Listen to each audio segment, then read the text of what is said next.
never smoke the dizzy, but we can always share some disease. It's just a cup in time.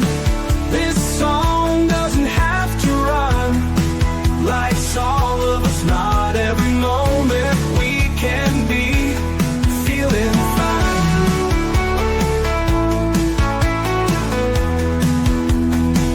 I wanna share a moment, just a second if you will, maybe even a cup of thrill. We could share this performance. It's tea time, come sit with me.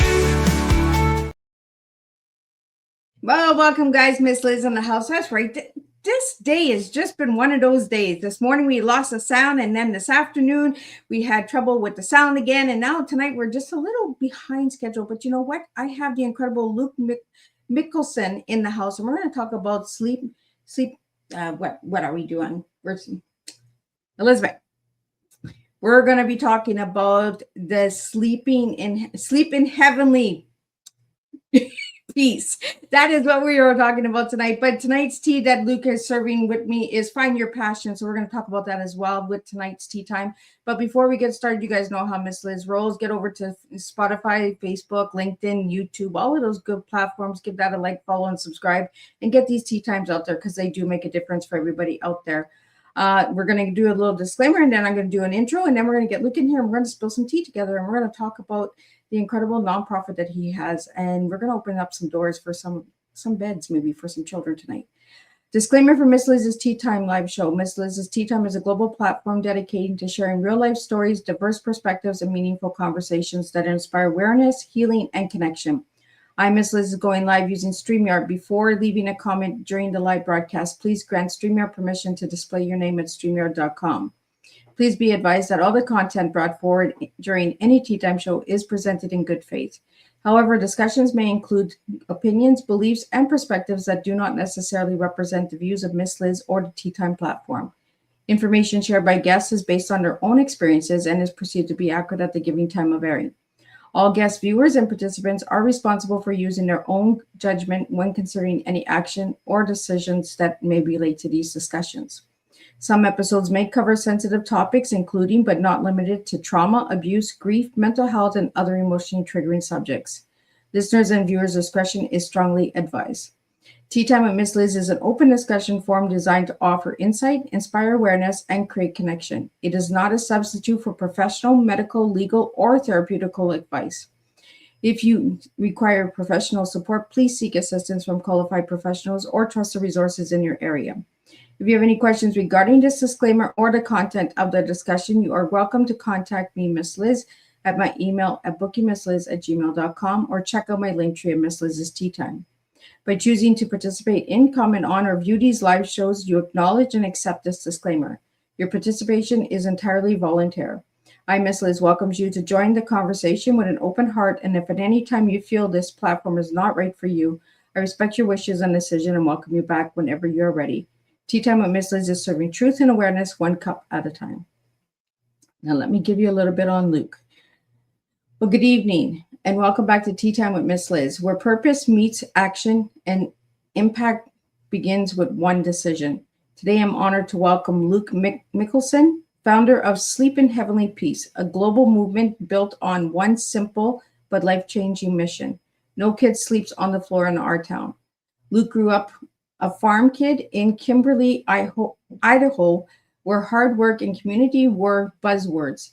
They were a way of life. After building a successful business career, he realized something was missing. In 2012, he created a simple ideal: build a bed for a child in need. That single act of service became a worldwide movement. Today, Sleep in Heavenly Peace has over 400 chapters across 47 states and 4 countries, delivering more than 350,000 beds to children who otherwise would have slept on the floor. Luke's work has been recognized nationally, from features on NBC, Nightly News, and Good Morning America, to being named a top 10 finalist on CNN Heroes. But beyond the recognition, what stands out mostly is his philosophy: humans helping humans. Luke, welcome to Tea Time. We're honored to sit with someone who reminds us that tiny moments can create massive impact. Let me get Luke in here. Let's spill some tea. Welcome, Luke. Miss Liz, how are you? I am good. I just feel like I ramble all at the beginning of every tea time, but we got to get all that good stuff out there, right? You do better than me. My wife complains I need to read more books because it helps me read things when I read out loud. Because if I read in front of a microphone or I'm trying to do a speech and read it, I fall apart. I'm terrible. It has actually helped my vocabulary reading all these bios and all of this intros and stuff like that. You'd be surprised reading out loud what it does to you. Sure. Yeah, I bet. So Luke, I'm going to take you. Go ahead. I'm going to take you down to first rabbit hole of Miss Liz. Who was Luke as a little guy and who's Luke now? Wow. That's a big question. I like to go through the big holes first. Let's do it. Well, yeah. Thank you for the intro. Thank you for the bio. By the way, I will say I've been on a lot of podcasts. You have one of the coolest intros I've ever seen. You got your own music. That's cool. That is my son that wrote that song. Oh, you're kidding. I thought that was AI. Wow, that is awesome. He did well. Yeah, I'm like you said, I'm a farm kid from Idaho. I grew up in a little town, 4,000 people, and I tell people the beautiful thing about living in a small town is the same reason why it's not fun is because you know everybody and they know you. I know that I'm a small northern girl. Yeah, everybody knows your business. Everybody, and theirs, whether you like to or not, and it's kind of funny what that does. When you look back as an adult now, it's not fun necessarily at the time, but you do get to look back and you're like, you know what? I can see why I have a sense of community and working with people. And I just feel this urge to support where I see need. And because when you're in a small community, that's what you did. Your neighbor needed help, you go mow the lawn. If someone's pulled off the side of the road, you stopped and, hey, Joe, what's going on? You need some. You just know everybody, right? And if you don't, by gosh, you heard about it. Hey, Luke, why didn't you stop by and help Susie over? It's just so you don't want to know what Susie's been doing. Yeah, exactly. Yeah. Oh, they probably already know.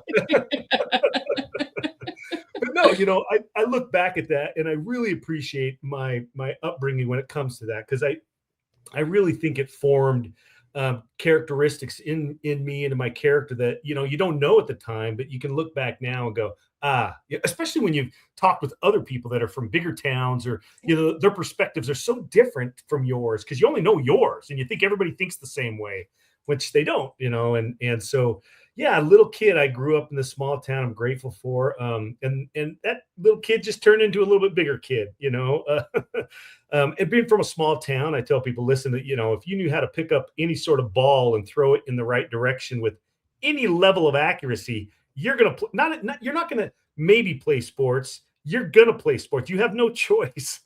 You're gonna get that field of dreams. Yeah, exactly. And it was fun. I played every sport. I tell people, there was only 2 weeks of the entire year for all of my high school career, at least, where I wasn't in a game or didn't have a practice, right? And that probably kept me out of a lot of trouble, Liz. You know what I'm saying? But it really developed again a sense of teamwork and getting along, and even to this day, I like hunting and fishing, but I don't like doing it by myself. It just doesn't seem as fulfilling as when I have someone with me, and I get that. I think from the small community I grew up, the desire I had working with my teammates and taking on challenges and overcome them together. That was more fun to me than doing it by myself. So is that where you found your passion? That's a great question. I think that's where parts of my passion was rooted. I had a lot of passions. I had a lot of hobbies. I think we all do, right? We have things that we love to do, and we're what I thought was passion, and it probably is passionate. I loved fishing. I loved catching the big sturgeon, and then I loved taking people and watch them. In fact, this is I don't think I've ever shared this, Liz. I had a YouTube channel called Sturgeonity. Oh, well, look at that. Yeah, and what it was I had this big dream. I'd take people that never caught a sturgeon before, and I'd record them, right, and then give it to them and share it on. And it was really fun. It's fun to watch. If you don't know what a sturgeon is, they're a prehistoric beasts, right? And these are white sturgeon in Idaho, so they can be as long as 12 feet and be 1,000 pounds. So when you reel up a 8-foot sturgeon that is 75 years old and weighs 280 pounds, it's a moment you don't forget. And so I liked doing that, and I'm not sure where I was going with that, but I loved working with people, and I can see their passion and my passion, bits and pieces that were in that. And so I think working with people and giving them a fun experience and service and helping, those are all built into my DNA as a passion key or passion trigger. Sure. Well, you also gave me a bunch of things to work with tonight. And you said finding and following your passion as a child. So as a child, you had it in you for service. I think number one, I grew up in my parents divorced when I was right before I started high school. Right. And so, and my dad wasn't too much in the picture really my whole life. So it was really just my mom and the 5 kids, my 4 siblings. And my mom was my number one fan, right? And when my parents divorced, I watched my mom work 3 jobs, and I appreciate the hard work she went through. I think it was an example to me. There was many times, she never missed a ball game of mine. I mean, we'd come home from being away, get home at 11:30 at night, and we had to go clean the potato offices. That's just what we did. And so here I just got done with a basketball game. I'd go and clean potato offices till 12 o'clock at night. And there's a few occasions, Miss Liz, and this will give you a little insight about my mom, that I didn't have a very good game. I didn't shoot well or something like that. And she worked for the school as a secretary for the superintendent. So she had keys. She'd get me into the gym and we'd go shoot for a half hour. I mean, 1 o'clock in the morning. That's what kind of my mom was. And that was a really big example to me. And then I think, wanting to give back, the sense of community is always really strong, has always been strong in me.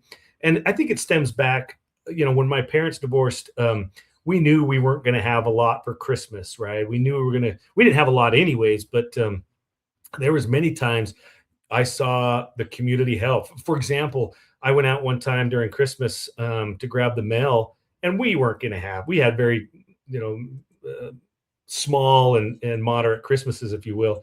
Well, there was $1,500 in an envelope, unmarked, that we knew came from the community.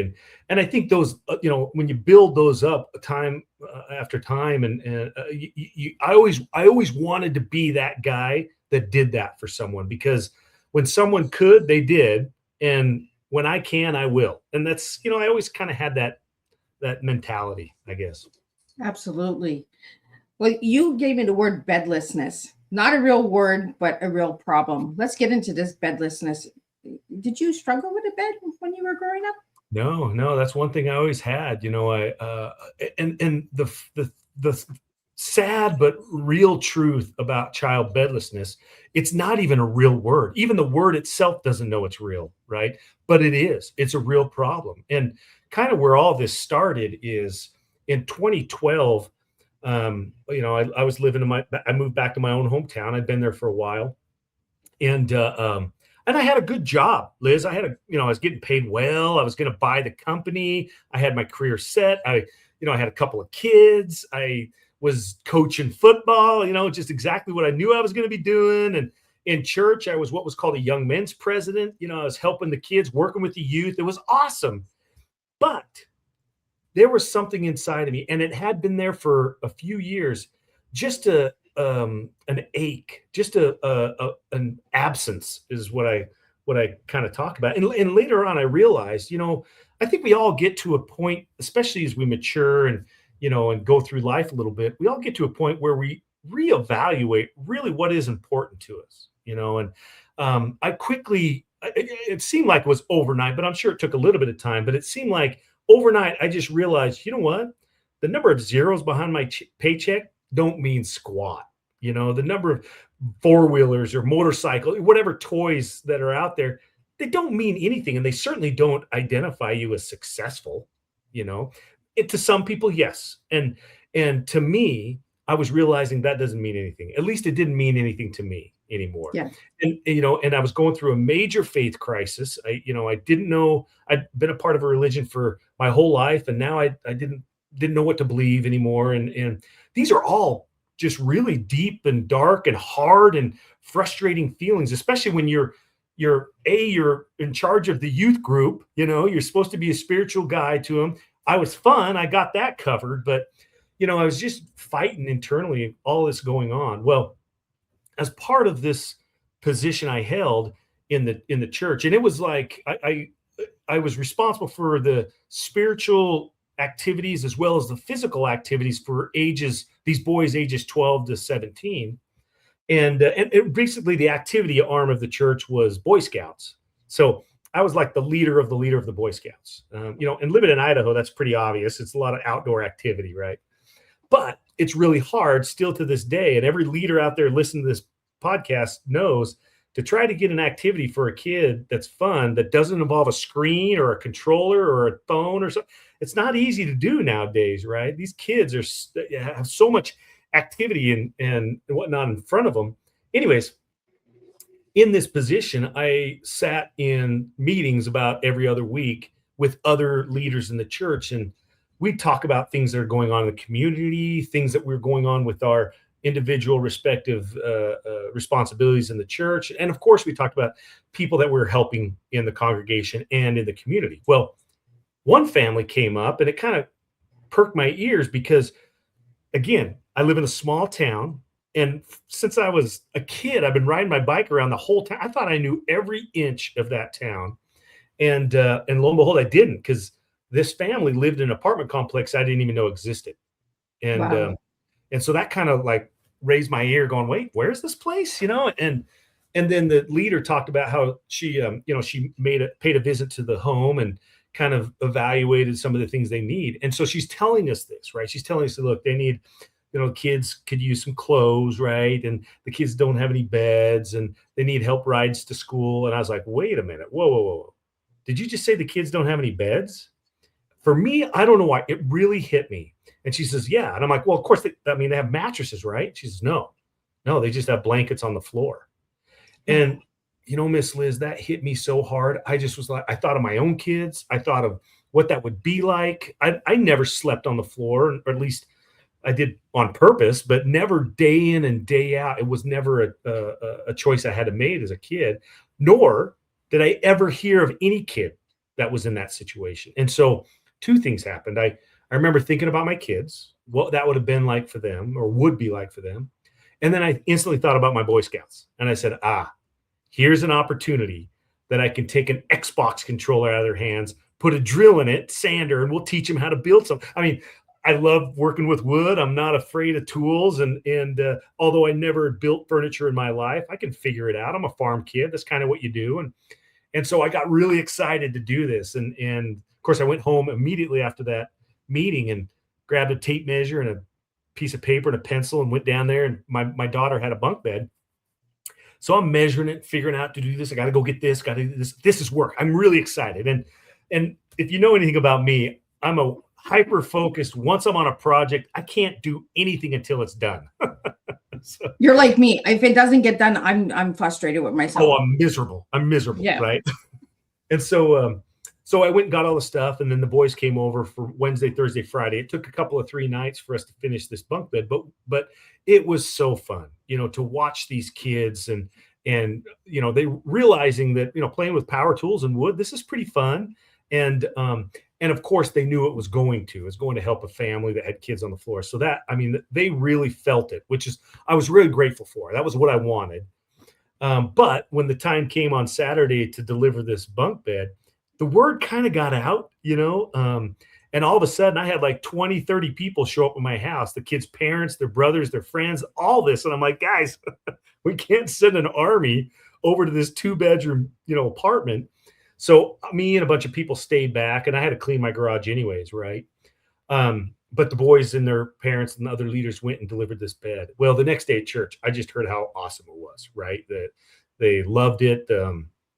And I was super excited for the kids, but if I was honest with myself, I was pretty jealous too. I didn't get to, of course, see the results or the fruits of our labors. And so So I remember the next week, that week, it's funny how life just kind of creeps back in, right? I was on this high, this hole that was in my soul just filled instantly when I was doing this project, and now I can just feel it drain, right?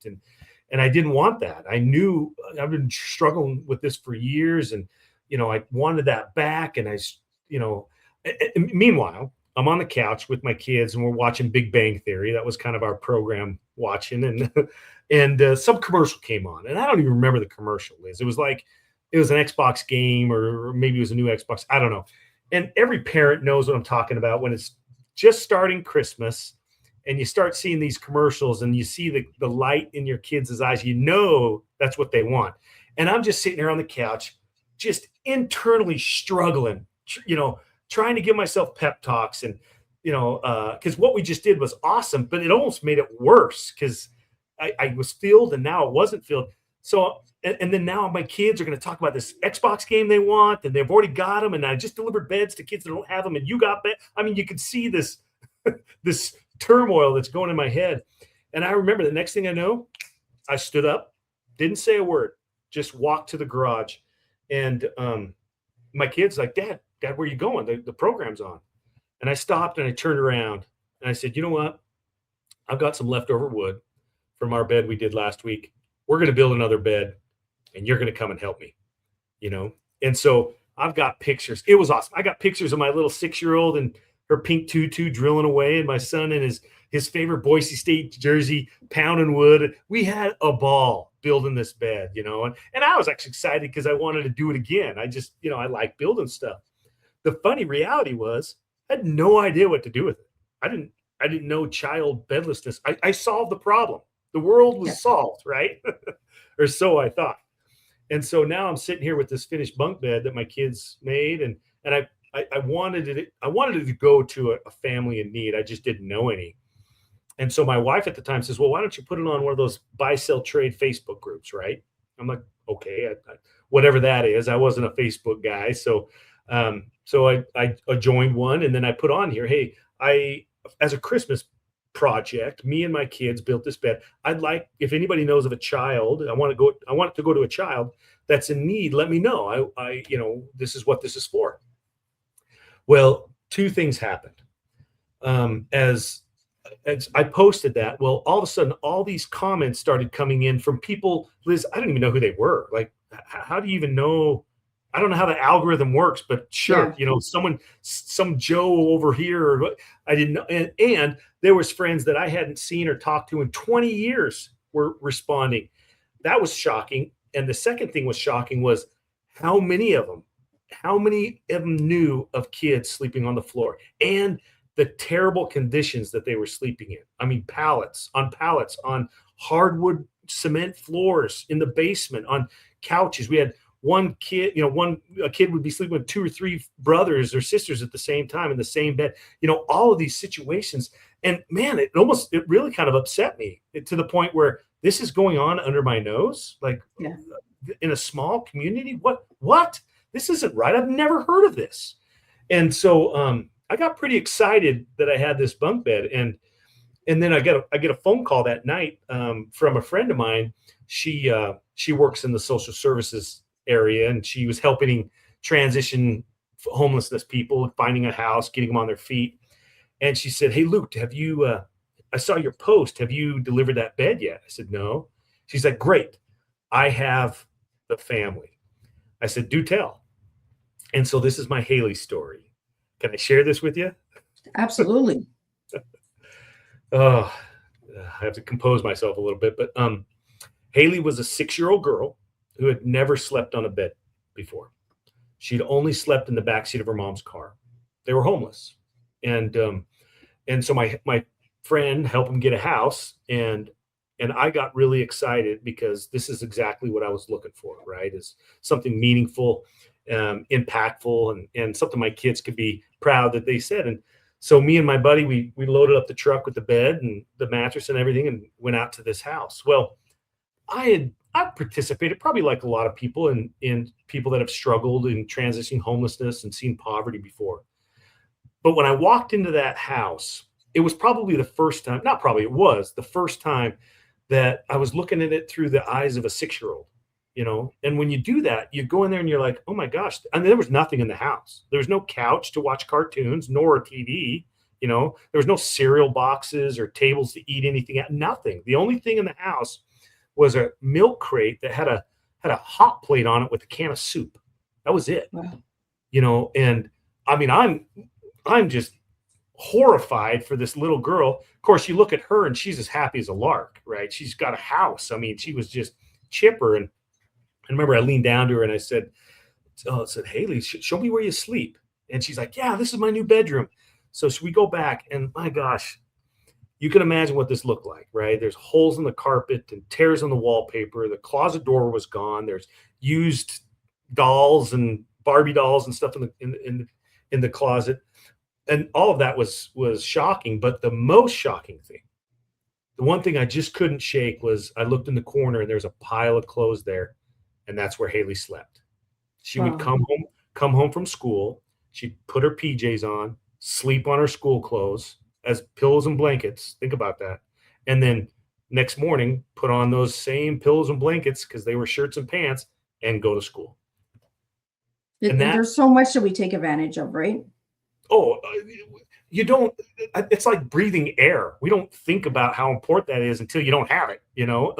And to me, I was almost upset, like pissed off, pardon the phrase, but this is going on in my town, and this little girl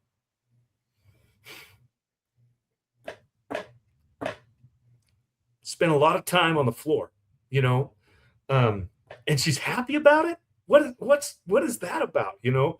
Well, I got really excited because I had a bed for her, right? And so we brought in this bed and we started putting it together. She didn't know why we were there, but I was watching her, right? I was watching her, and quickly the minute she realized this is a bed, Liz, I've never seen a child react this way.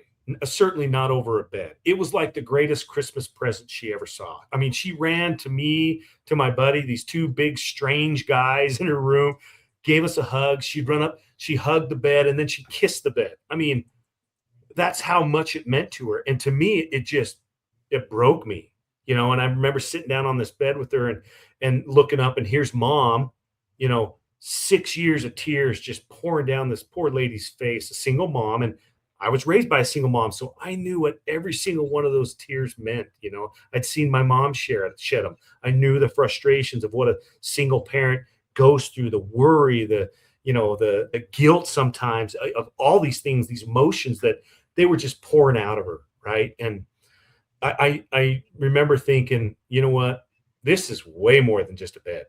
You know, it was a different feeling when you delivered it. When I delivered it, when I saw it for myself. And I tell people all that time, I can talk about it. I can show you videos and pictures all day long, and you'll get a little bit of a feel. But there's nothing like sitting in the room, right, and seeing little Joe over here, in this case, little Haley, just erupt. Because she has a bed that she's never had before. What brings some dignity, right? Oh, well, so there's a couple of things that when you stop, I tell people, when you stop and think about it, just slow down for a second and think, what would it be like as a child not to have a bed? Let's talk about it physically, right? We all know you don't get a good night's sleep, like these kids don't. They wake up sore, they wake up tired. And when you and I are sore and tired and wake up on the quote, wrong side of the bed, there's a phrase for that for a reason, right? You're grouchy and cranky, and you know, you've got a bad mood. And so you go to school, these kids go to school. So what do they get labeled as? You know, they're in bad moods. They have terrible grades because they're not learning. They're not ready to learn like all the other kids, right? You go to a teacher, they're pretty accurate at pointing out which kid possibly doesn't have a bed. And they're, for the most part, right, you know? And that's just the physical side. Now you think about the emotional and the mental side of things, right? These kids, they can't have sleepovers. They don't have a bed. Right? They're embarrassed for their kids, other friends to come in their room. And then they go over to their friend's house, and their friends not only have a bed, they got throw pillows, for crying out loud. You know, I can't imagine what that does to a kid mentally. Right. And if that doesn't sink in, right, think about when you and I have a bad day, you know, trouble at work or bad relationship, you get in an argument with your spouse or whatnot, you just have a really bad day, or you feel sick, where do we long? Where does everybody long to be? Tucked away in your bed. Yep. I speak all over the country, and to this day, I have not found a bed I would rather sleep in than in my own. Right? It doesn't matter how hard or soft that bed is. It's our bed. That's right. That's right. And that tells you something. So it's not just a physical part of the bed that means something.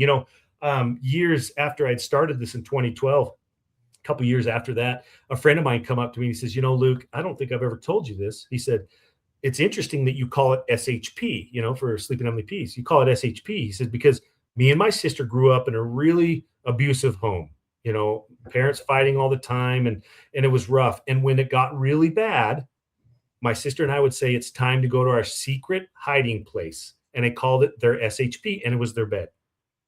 Wow. So yeah, it isn't necessarily about how soft and how comfortable it is, although that's important. It's more about solitude. It's more about recharge and escape. You and I get to do that. Yeah. Little Haley didn't.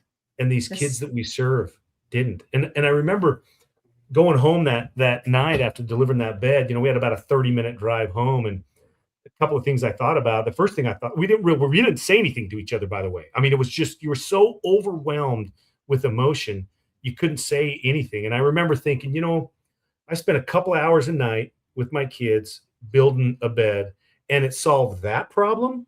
Okay, that's well worth my time, And then just like that, Liz, my hunting, fishing, sports, college football on Saturdays, hanging out with friends, all of that didn't matter to me anymore. It certainly wasn't as important as it used to be, right? And instantly, all of that just filled my heart to overflowing. I found something that I am passionate about, beyond passion. I mean, it was something I'd never felt before.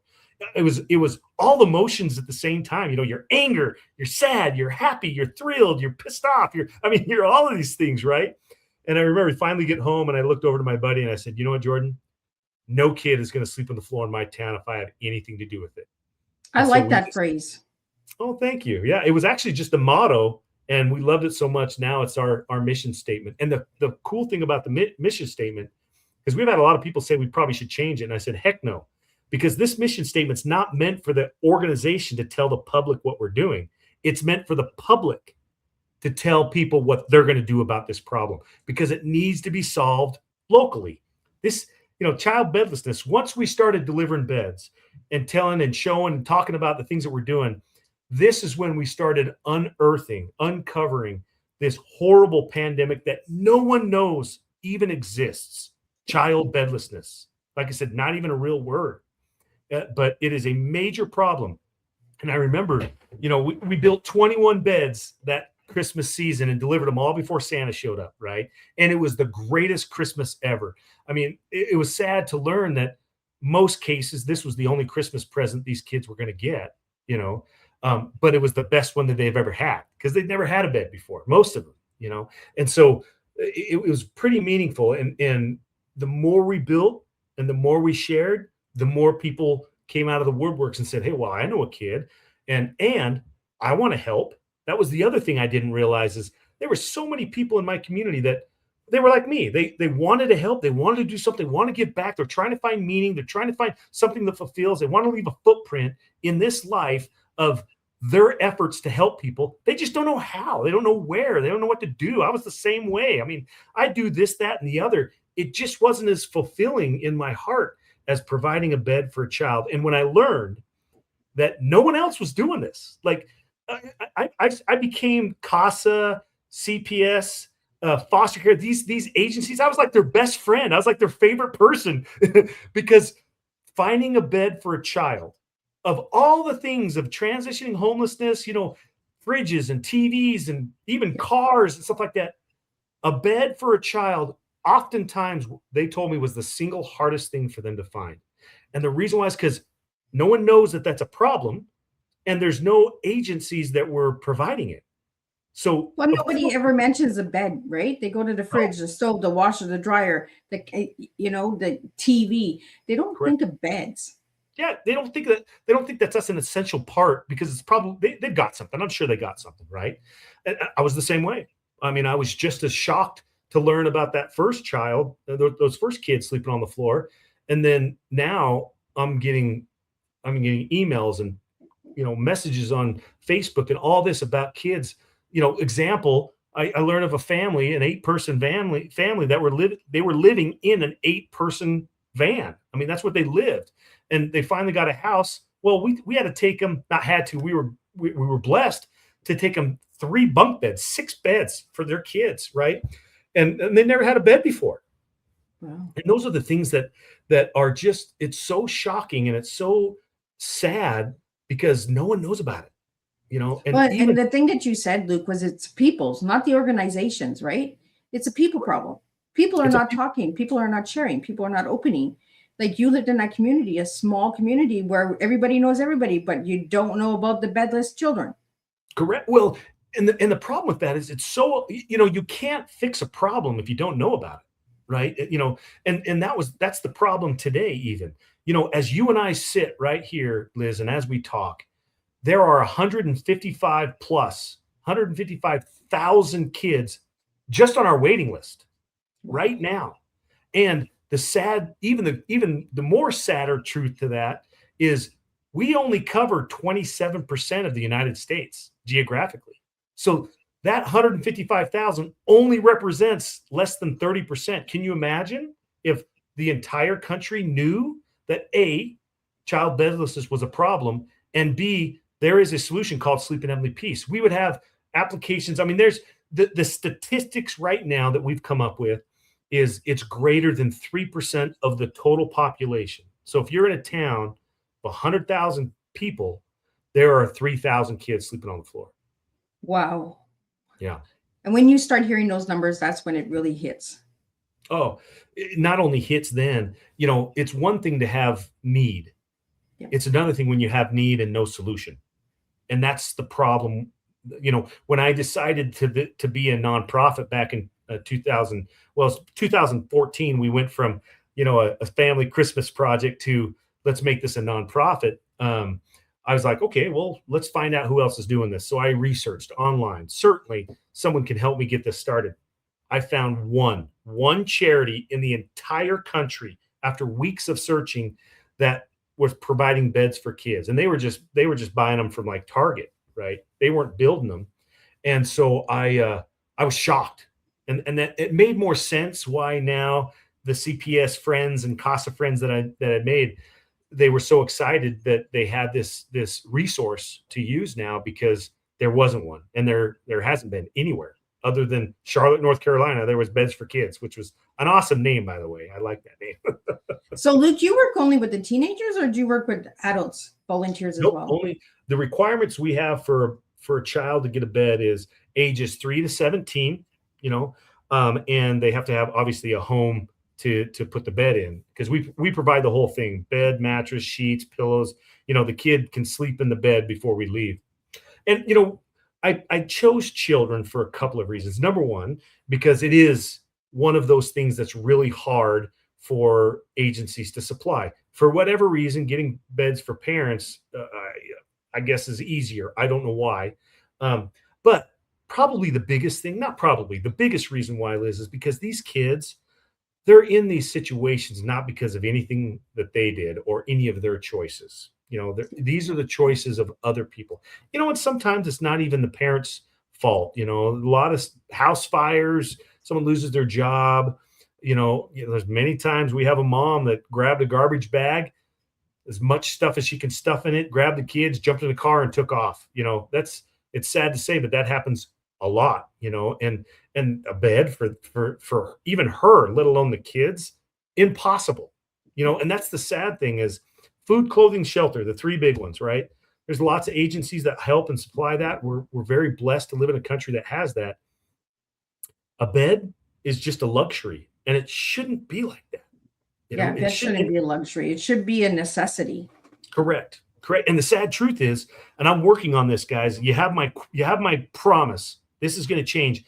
It's such an asset. We don't, our state and government and federal legislation, they don't even know that this is a problem. So if you want to go try to find grant money to help solve this solution, yeah, there ain't no such thing as money to help provide beds for kids, because they don't even know it's even a problem, right? And so we're working to change that. Well, that's good. And that's why we have guests like you on Tea Time, so we can open those doors and that.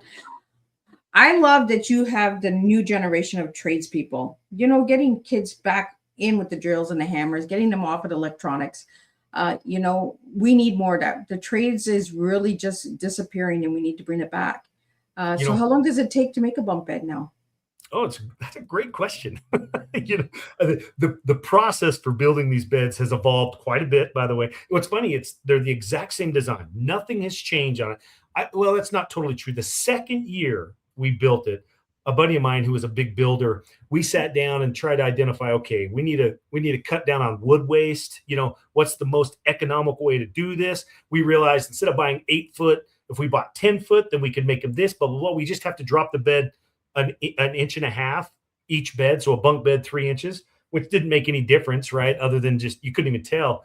But from that day, from 2013 to today, it's the same design, and it's very simple because we wanted to make the process, number one, it was for the Boy Scouts. I had to make a process very simple, but I also knew that the more simple, pure, straightforward, transparent I can make this bed building process and organization, the better it would be, right? Because I don't know about you. I mean, I love charities, but I hated donating money to charities where I didn't know the money went to. I didn't know where my efforts went to, yada, yada. If I was going to run a charity, it was going to be the way I want a charity to be ran. I want to know exactly where my dollar goes, and I want that dollar to go to the purpose and to the people and to the problem that I originally, I want to help the kids in my town. That's what I wanted to do. And yeah, a lot of charities, what they end up doing, Luke, is they start losing focus, right? They start losing the purpose, and then they start taking the money for the board of directors and stuff like that, like all the members, right? And then we start to lose the focus and the purpose behind it, and the passion is finally just gone, right? It's just another organization. And what I learned about your organization is that you're pushing, you're going for change, and that's what we need is change. We need awareness because people are not even aware that children don't have beds. And why are parents getting a bed before a child is getting a bed? Yeah. What's odd is, many situations, the parents have a bed while the child sleeps with the parent, right? And that's okay for a while, but there's a lot of psychological bonds that are unhealthy that get created there. The parents, the kid or the parents, they don't get a good night's sleep because, they've got their kids in their beds with them. It's just not a healthy environment for anybody. Right. Yeah. And so getting a bed helps that for a child, helps that and solves that issue and dilemma there. Well, and as I mentioned before, the more we shared and the more people saw what we were doing, I realized that there was not just people in my community, but there's people all across the country that found the same problem that I found, right? I think they're like, well, I'll find out if this guy's really telling me the truth. And the next thing you know, they call me up and say, I want to start a chapter in my town, because they realize how bad it is. And because of that, and because of all the exposure that we've gotten, praise the Lord that we got it. We now have trained over 440 chapters in almost every state in 4 countries. And right now, as we sit, we've built 375,000 beds. Wow. Amazing. Amazing. It's fun, and it's awesome, and it sucks at the same time, right? Yeah. It's terrible that we even have. It sounds like a big number, right? But the numbers are still big. That kids don't have beds. So, well, I learned something real. It's not hard math for me to realize that if we're going to solve child bedlessness, right, and if our mission is no kid sleeps on the floor in our town, and we want our town to be everybody's town, well, that ain't going to be solved by some farm kid from Idaho, right? That's going to be solved by farm kids in their own town, per se.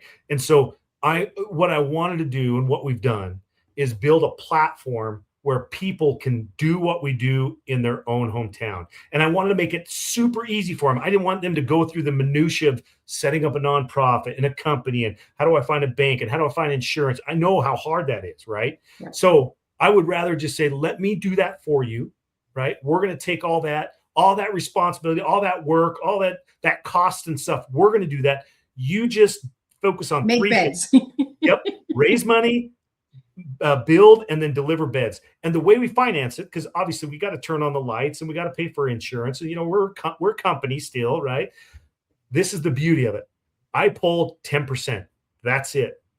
10%. So if grandma, right? And this is the way I look at it. If little grandma donates $100 to my chapter, I'm happy to say, listen, grandma, did you know 90 cents of your dollar stays in this community? And it goes directly to the beds and to the kids in this community. It's not helping someone 2 states over or 2 towns over, even 2 countries over, right? It helps the kids right here because that's what you wanted, right? And that's important. I think that's important in our world today, is being transparent with what donated dollars really are. And we value that very, very much in our organization.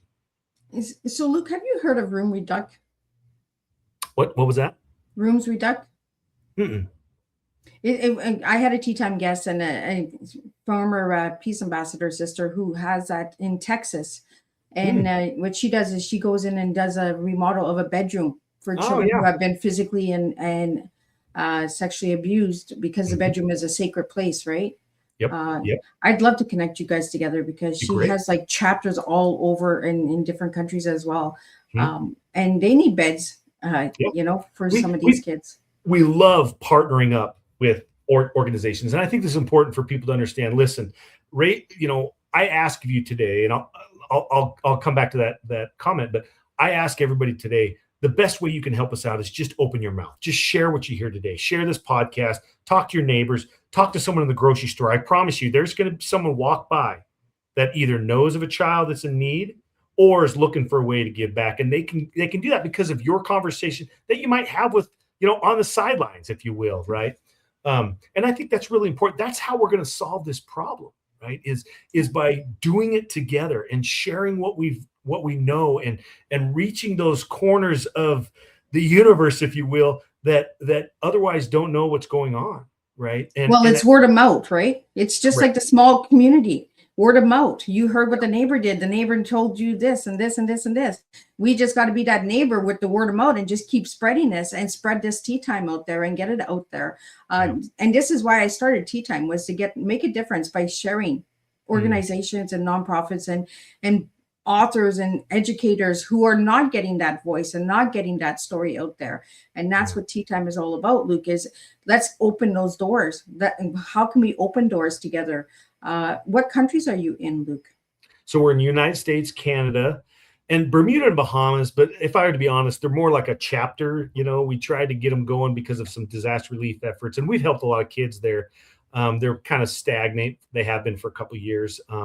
But we know if we're only covering 29% of the United States, and in Canada, it's far less than that. We're growing. I think we're up to about 20 chapters in Canada now, but we're trying to reach these kids that don't know about us. And when you're only covering, 29, 30% of your country, you still have a lot of work here. Right. And we know that, we want to focus in on how we can help kids here. Oh, and I was going to tell you, if your listeners out there, if anybody knows of a child that is sleeping on the floor, please go to our website, shpbeds.org, shpbeds.org or shpbeds.ca. There you go. Click on that and you can apply for a bed for a child, whether it's for your own child, for your sister's child, the town over, or a friend that 3 states over that has kids sleeping on the floor. Based on the zip code of where the child's at, that's how we get that application to a chapter president. Now, if that zip code has not been accepted by a chapter president as a deliverable area, right, that means we need a chapter there. And the recipient will get an email back saying, hey, we don't have a chapter there yet, but we grow 50 chapters plus a year, Liz. And I'm hoping the reason why I come on these podcasts is I want to spread awareness, and I hope to find and encourage and motivate and inspire that one person that finds that, hey, there's no chapter here. And I'm going to be like all these other chapter presidents and like Luke, and I'm not putting up with this, right? I can make a difference. And we have created a platform that is easy to entry, no boundary, very little boundary to entry to make this successful. We put on 50, 60 chapters a year. We only lose 1 or 2, and the attrition rate is high success because we take it so personally, and we have a process, and we train them, and we stick with you, and we help these chapter presidents and take all the hard stuff away from them anyways, on running a business. We just want them to focus on building and delivering beds to kids. So to start a chapter, they just have to go to the website? Yep. Go to the website. When you go to the website, there's a bunch of ways you can help. First of all, raise awareness, right? By going to the website, learning about child bedlessness. And what I love about our website is it's not a single website. And what I mean by that is you're not going to go, when you go to that website, shbeds.org, you're not going to go to some main company page. Based on where you're at the time, it's going to go geosync to the closest chapter that's to you, because we know that this is a local problem. So we want you to see what's happening locally. So you're going to see how many applications, how many children are in need. It's going to be right there in front of you. You're going to see how many beds that chapter is built, right? Keeping in mind that they probably don't cover near as much of the geographic area as you think. So there's a lot more work to there, right? So you might only see 50 kids in need. It's probably more like 500. They haven't learned about you yet, right? There's a way to contact that local chapter president, and you can be a part of the core team. They're always looking, and we have endless amounts of opportunities to volunteer on a core team level, and you can help build and deliver and fundraise and meet and go to meeting. I mean, it's just super fun, right? And now, if there's no chapter there, like I mentioned, you can start one in your own area. And, we have a very robust training program. We have you fill out an application, you watch a webinar. If you're still interested, then we actually connect you with what we call a chapter support lead, kind of like a district manager, if you will, on a business front. And there you jump on a Zoom call with them, and you get to ask all the questions you want. We want you to be prepared as much as possible. And after all of that, if you're still wanting to move forward, then we fly you to Salt Lake City, and we take a weekend and we teach you the ins and outs and you'll be there with 30 other people that are either training to be a chapter president or retraining or succession planning. And then when you get home, you hit the ground running. You're ready to go. In fact, we've had some chapter presidents, and this will give you a little bit of insight of a lot of people are fearful of running a chapter because they don't know how to ask for money. I don't know how to do that, Luke. I've never asked for money before in my life. And I tell them the same thing. I said, listen, I don't know how it is in other charities, but in Sleep and Emily Peace, that is the least of your concerns. That will be the easiest part of running a chapter president. And for an example, we had a chapter president come to training. She wasn't even a chapter yet.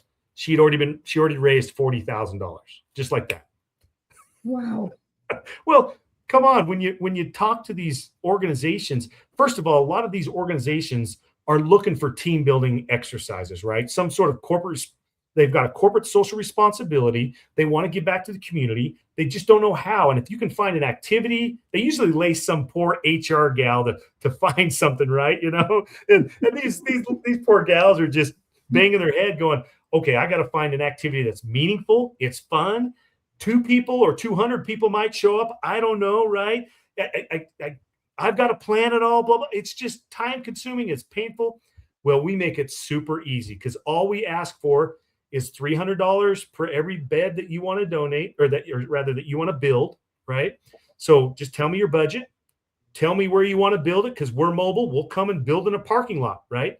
Tell me how many volunteers you're going to be there. After that, we take care of everything. We order the wood usually from Lowe's, our national sponsor. They deliver it right to the spot. We show up with our tools, and then we teach all these volunteers how to use tools, how to use drills, how to use, sanders, and they build the beds. And the beauty about that, Liz, is every single one of those volunteers, their fingerprints on every single bed that goes through, right? And it's not easy work, and that's good. I didn't think so at first. I was worried about volunteers not liking it because it's physically demanding. Yeah. But it's actually quite the opposite. That's what people crave. They crave hard work, because when you've worked hard and you feel it in your bones, and the next day you're sore and you're blowing sawdust out of your nose for the next 2 days, right? You feel great. We have a saying in SHP, the happiest volunteer is the sweatiest and the dustiest. right? That's what you gave me. It's in my book.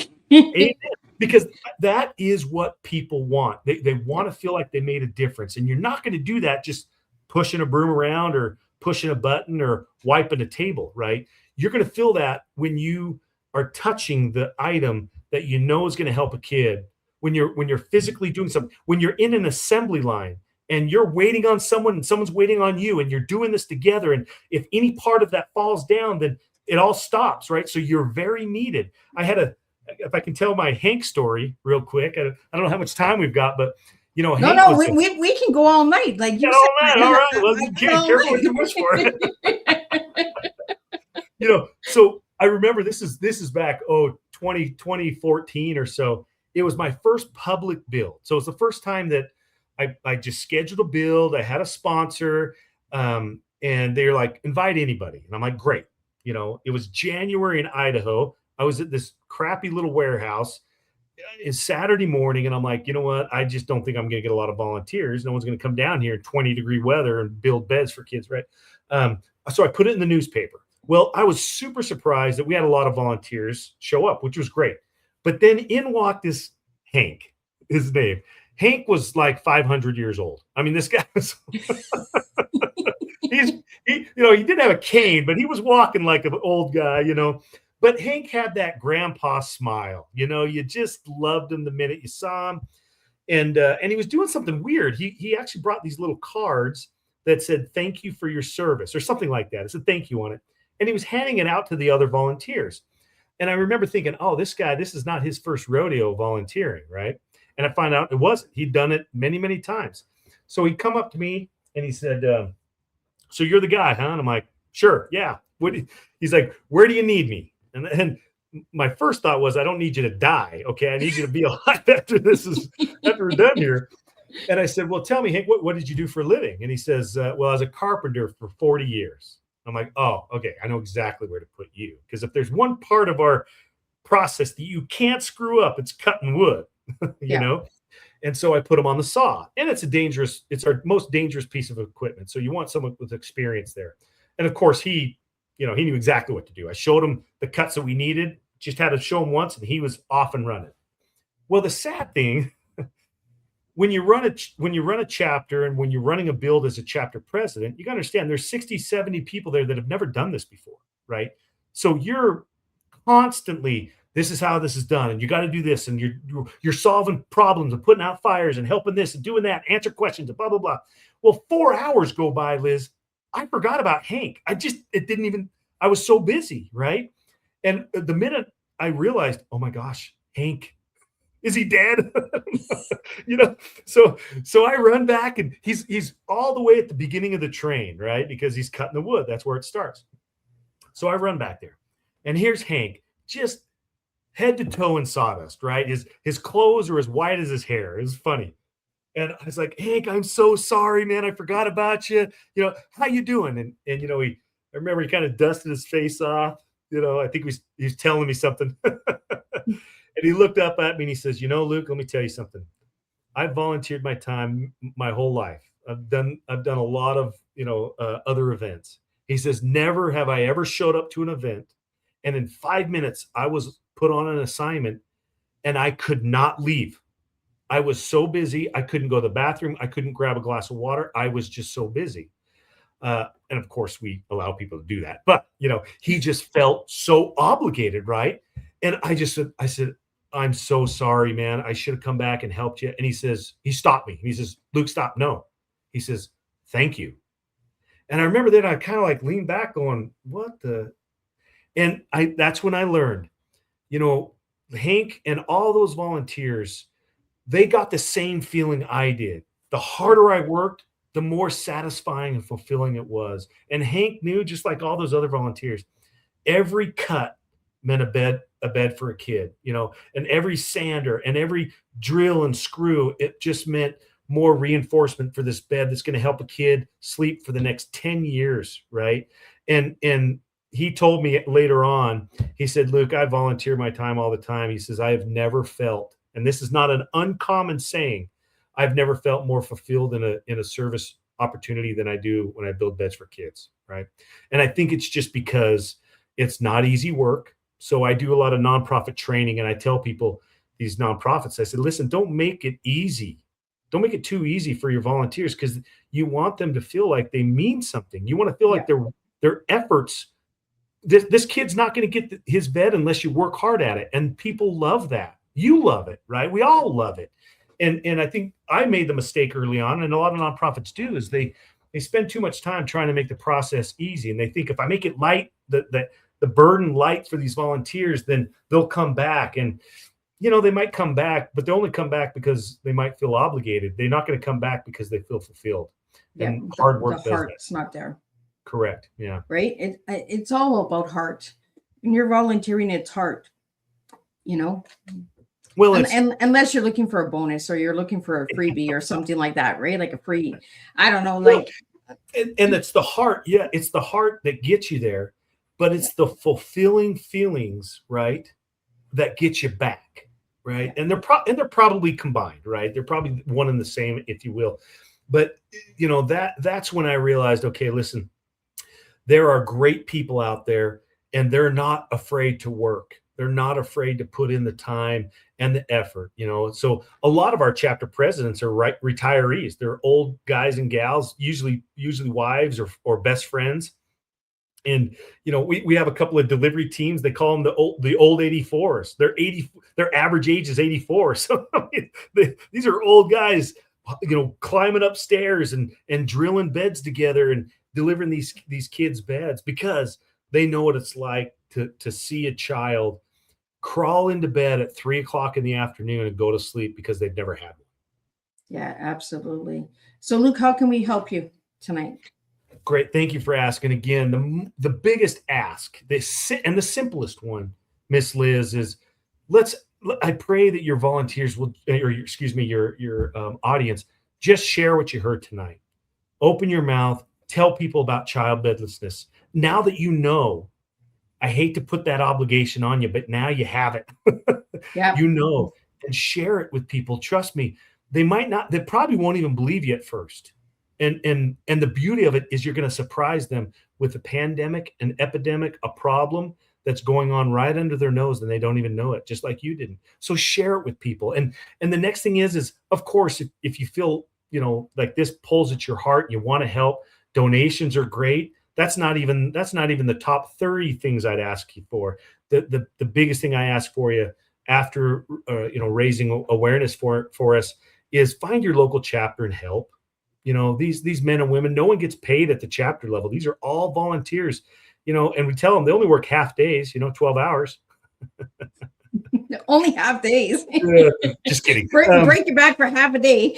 Yeah, it's only half a day. What are you complaining about? So Luke, how much does a bed cost?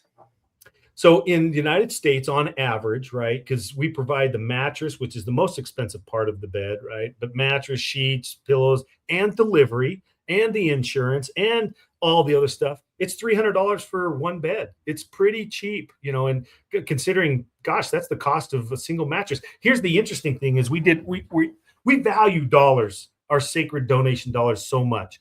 And this will kind of give you an idea why, if you're looking to do an in-kind donation, please do so. Of course, it all has to be brand new. We can't take anything used, but brand new. But just keep this in mind, because we build 100,000 beds a year, right?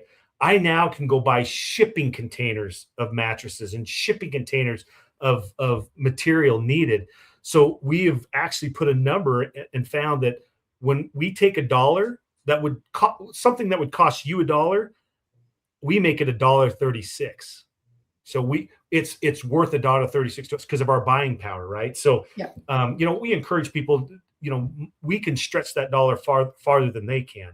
But again, raising money and getting money to help kids get beds is not a hard thing for us, right? The hardest thing is we just need hands. We need people to show up. We can build these beds super fast. In fact, we have a build with Lowe's, our national sponsor. We're building 11,000 beds in 24 hours. Wow. That is a bed. I haven't done the math on it. Last year we did about 5,100, just over 5,000. It was a bed every 12.6 seconds. That's how fast we built it. So Oh we my can build goodness. beds fast, right? It's delivering them is the big challenge, right? And you can only build or deliver a bed a single child at a time, right? And so that takes a lot of volunteers, takes a lot of hands. And so, if volunteers or listeners out there, show up with your kids, show up with your family. I have all sorts of stories about how SHP, yeah, it helped the kids in their community, but it also helped them. It helped save marriages. It helped people get out of alcoholism and drug abuse. It helped people relate and connect with their kids because it gave them something that they can do together and something that's super meaningful. I tell people, listen, true joy. If you want true joy in life, you got to stop looking at yourself and see how you can help someone else out. Now, your problems, they don't go away. Of course they don't, right? But I promise you, they're going to seem far less heavy, and which they're not. They're never that heavy, right? And it just helps you get through those problems much easier when you stop focusing on yourself and your own problems, and especially when you help a little child out. I mean, that's just where the rubber meets the road for us. These are our kids, and they're in these situations. They're suffering not because of their choices, just because of child bedlessness doesn't know economics. It doesn't know geography. It doesn't know race or culture or anything. It just knows heartache. It just knows trouble situations. It knows terrible, terrible things. And it doesn't care. It strikes, and it strikes hard. And the only thing we can do when it does strike is be ready to combat it as a local community member. Luke, have you gone into the schools for the trade schools and that? It's a great question. So one reason why we blew up is we were featured on an episode of a show called Returning the Favor, and it was hosted by Mike Rowe. And usually everybody knows Mike Rowe from Dirty Jobs, right?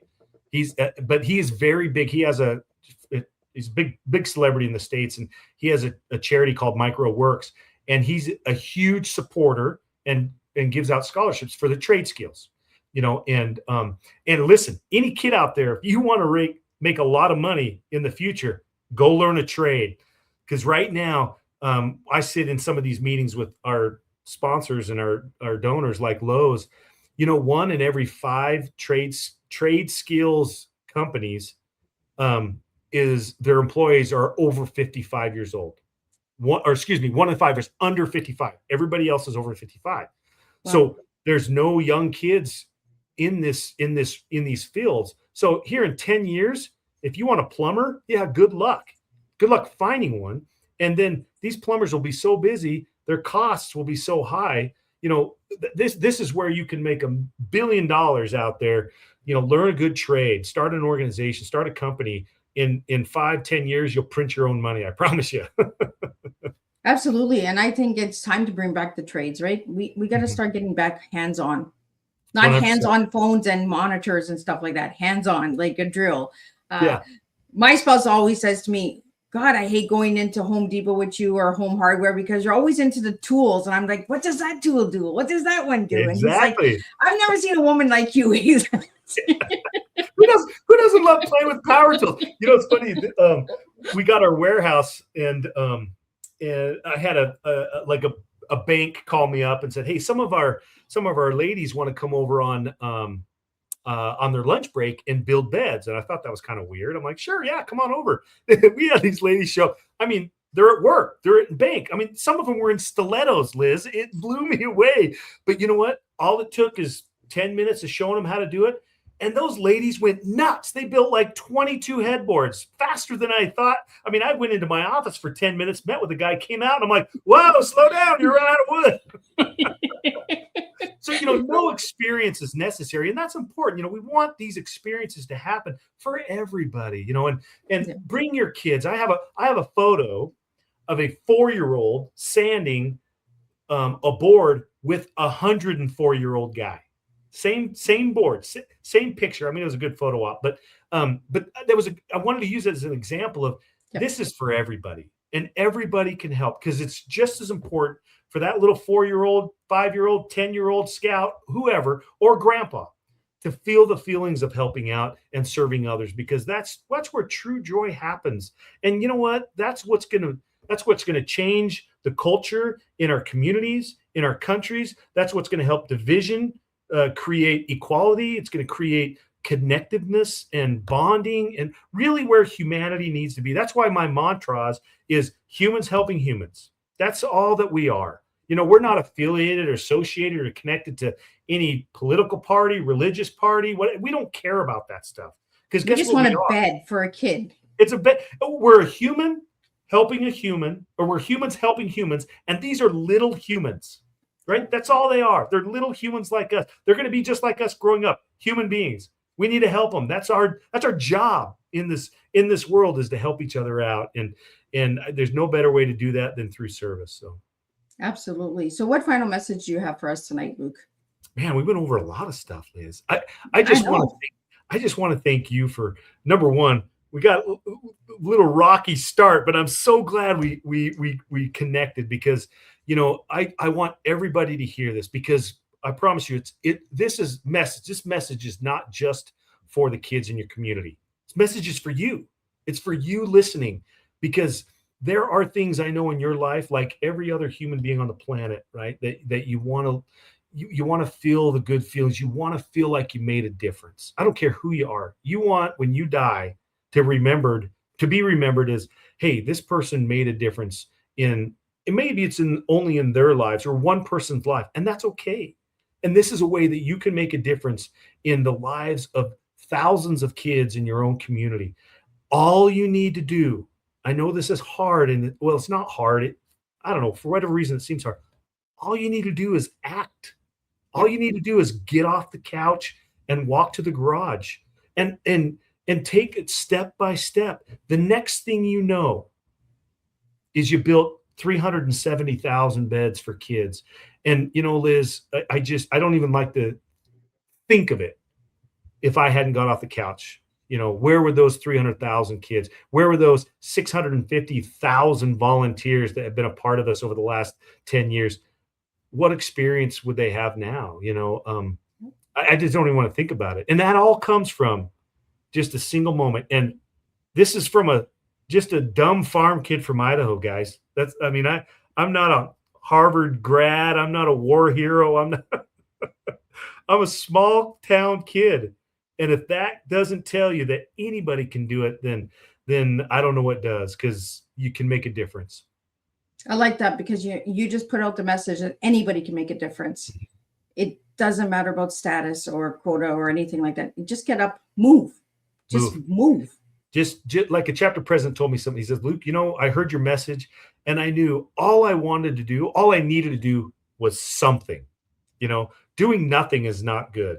Just do something. And you know what? If it's not beds for kids, go find something that you're passionate about. That's what we want. Because if everybody built beds for kids, then everything else would be in jeopardy, right? So Go find something you're passionate about, and don't be afraid to dive in. Don't be afraid to jump in, and all hands on deck. Go to town. And there are things that'll change inside of you subtly sometimes not, but more subtle than you realize. And you'll look back 5 years from now going, wow.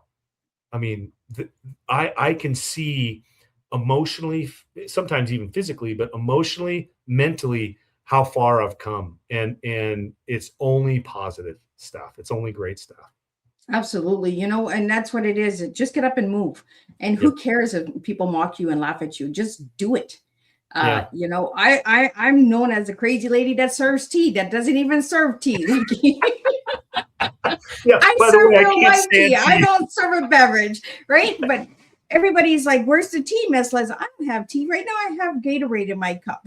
Yeah, that's right. But just go out and do it. And that's what I really admire about all of my guests out there. If I wouldn't have started a podcast, I wouldn't have over 500 interviews with 500 different incredible people from around the world. Wow. I just got up and I did it. I could have been watching soap operas for the last 7 years, but you know what? I got up and I did this, and I met you, Luke, and I met incredible people along the way. So for all my listeners out there, just get up and move. Just move it. Just try. And word of mouth goes a long way. Just spread the word. Spread this tea time. Get it out there. Share it with your community. Share it with your family. Share it with anybody that it'll resonate with. And if you know somebody that's missing a bed, let Miss Liz know so I can get that out there. If there's not a chapter in Cornwall, let's get one in Cornwall. You know, I have a lot of Cornwall businesses that listen to Tea Time. You guys are listening to Miss Liz. If there's not one here, let's see what we can do and open a chapter here in Cornwall, because we have that here as well. You know, thanks for sharing Haley's story. You know, hearing those stories is what we need to hear, because those hard stories are what opens doors like yours, Luke. So thank you so much for that.